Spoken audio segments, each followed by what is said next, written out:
Yeah, damn. It's just life, man. To happen on the biggest stage sucks. It's a tough pill to swallow. It's a hard reality, man. I'm sorry for how it ended, but I have a beautiful life. I have loved ones. Right now, I'm just kicking everything down the road. I'm not making any crazy decisions. The biggest thing is just The gossip world has been buzzing ever since Taylor Swift made her dramatic exit from New Orleans following the Chiefs' crushing Super Bowl loss to the Eagles.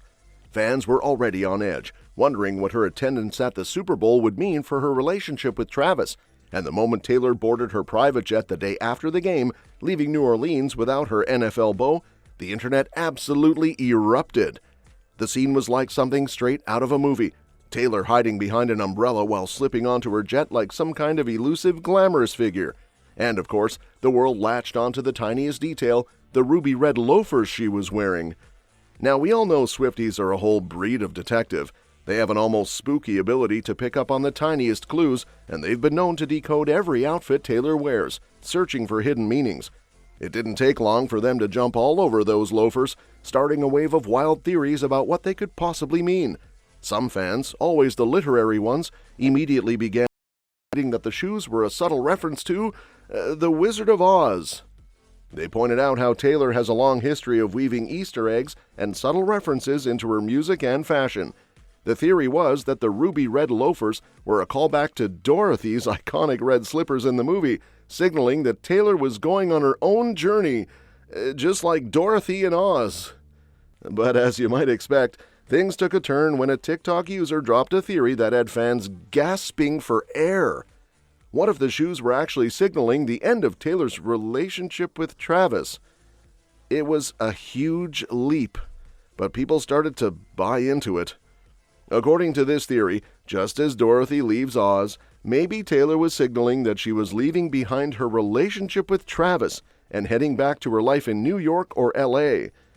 One fan quipped we're not in Kansas anymore, drawing parallels between Taylor leaving Kansas City and potentially Kelce and Dorothy leaving her home in Oz. Could it be that this relationship, which had captivated so many, was suddenly over? Some even suggested that Taylor's exit from New Orleans meant the fairy tale was done. Cue the gasps from the Swifties who had been living for every moment of their romance. In terms of the aftermath of what happens with the Chiefs, Travis Kelce came back for a three-peat, and then we saw what happened last night, that he's not going to want to leave off of this. It just comes down to, what does Travis Kelce want to do with his life? He retires, and the offers just come flooding in. Well, what does he want to do? Does he want to keep playing football? Does he want to start acting now? Does he want to start hosting shows now? Does he want to do dramas now? Does he want to do comedies now? Now, there were plenty of fans who weren't quite ready to buy into the breakup theory. Some argued that the shoes weren't a sign of a breakup at all, but actually a representation of something else. After all, Dorothy's slippers weren't just magical, they were about going home, about returning to a place of comfort.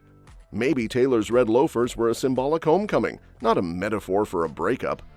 Others suggested that the shoes were simply another Easter egg, a clue for her next album or project, just like Taylor has done in the past. The internet was flooded with different interpretations, all leading back to one question: what did those shoes really mean?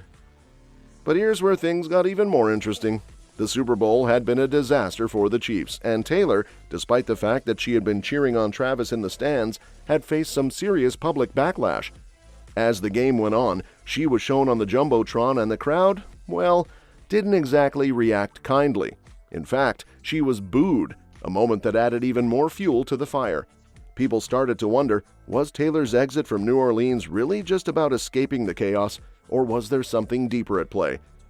And I look over to my right, and there is Taylor Swift getting booed by the entire stadium. At that point, I was like, I'm just going to slink back into my little seat right here and keep watching, because this is great theater. Super happy. Even then, he was very focused on the fact that Taylor got booed. He was it's like very happy that she got booed.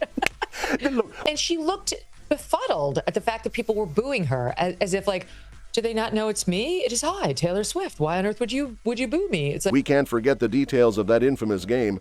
The Chiefs were absolutely demolished 40-22 by the Eagles, and honestly, it was one of the most crushing defeats in recent Chiefs history. In a perfect world, Taylor would have been there to support Travis, right? She had been such a visible presence during the season, showing up at Chiefs games and being seen supporting Travis on and off the field. But after this particularly brutal loss, it seemed like Taylor wasn't as close as fans would have expected. Was she upset about the game? Was the public scrutiny getting to her? Or perhaps more tantalizingly, were things between her and Travis starting to crack? To make things even juicier, Travis wasn't shy about his feelings on the New Heights podcast, the show he co-hosts with his brother Jason.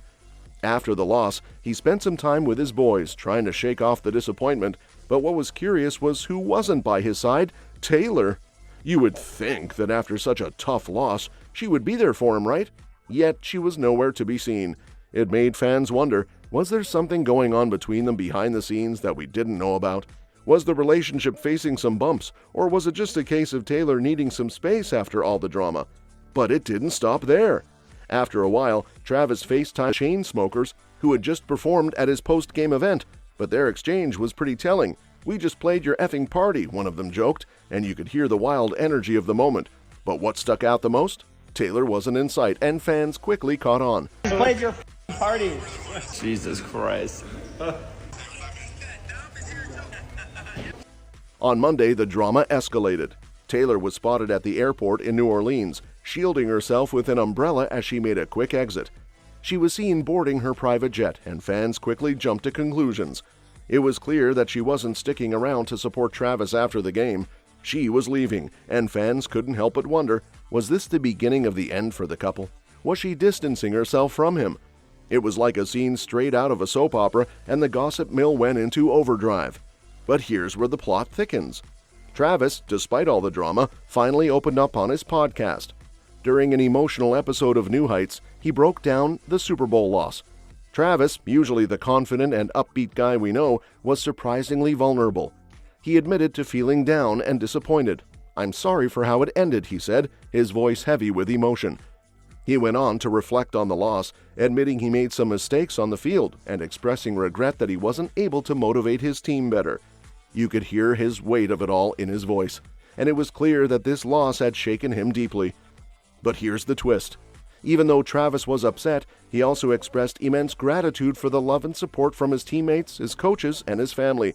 "I have a beautiful life, man," he said, acknowledging that while the Super Bowl defeat stung, there were far more important things in life than football. It was a moment of clarity for Travis, showing that while he was devastated by the loss, he understood that he had a lot to be thankful for. Jason, ever the motivator, chimed in to remind Travis that despite the loss, he had set a Super Bowl record for the most catches in a game, 35, surpassing Jerry Rice. But Travis wasn't interested in the accolades at the moment. "That's the last thing that I care about right now," he said, further showing just how much the defeat had affected him. God damn. It's just life, man. I think people have been waiting to hear from you since the game Sunday. I mean, you have so many records at this point that this is like kind of like just another one. That's the last thing that I care about right now. Going into the game, I felt as confident as I ever felt in going into a Super Bowl or a playoff game or a big game in my life. And that wasn't the reason. To happen on the biggest stage sucks. It's a tough pill to swallow. It's a hard reality, man. I'm sorry for how it ended, but you know, I have a beautiful life. I have loved ones. Right now, I'm just kicking everything down the road. I'm not making any crazy decisions. The biggest thing is just... Now, of course, everyone started wondering whether Travis was considering retirement. Rumors began swirling, and fans were waiting eagerly for the next episode of New Heights to get the full scoop. And then there's Kansas City, which has been getting a lot of attention lately for its potential to land a WNBA franchise. Patrick Mahomes, already a legendary figure in the city, has shown his support for the idea, and with his involvement in the Kansas City Current, the NWSL team, it makes total sense that he could be a major player in bringing a WNBA team to the city. But here's where things get interesting. Could Taylor Swift, currently in a relationship with Travis Kelce, also get involved? The idea of Swift, Mahomes, and Kelce all backing a WNBA team in Kansas City would be absolutely massive. Think about it. Swift's cultural influence would bring global attention to the team, and her fans would flock to games in droves. It's not just wishful thinking either. According to sports analyst L. Duncan, it's very possible that this trio, Mahomes, Swift, and Kelce, could be the driving force behind Kansas City's bid for a WNBA franchise. If they teamed up, they would have the star power and the resources to make it happen. The WNBA could be about to enter a new era, and Kansas City could be at the center of it all. But let's circle back to Taylor and Travis. After the chaos of the Super Bowl, they're finally getting some much-needed downtime together. The Eras Tour has wrapped, and Travis's season is over, which means the couple is looking forward to taking a step back from the spotlight and just enjoying some quiet time. Despite everything that happened, it seems like their relationship is as solid as ever. A source close to the couple shared that they're happy and are looking forward to reconnecting away from the media frenzy. That's all for this video, folks. See you next time.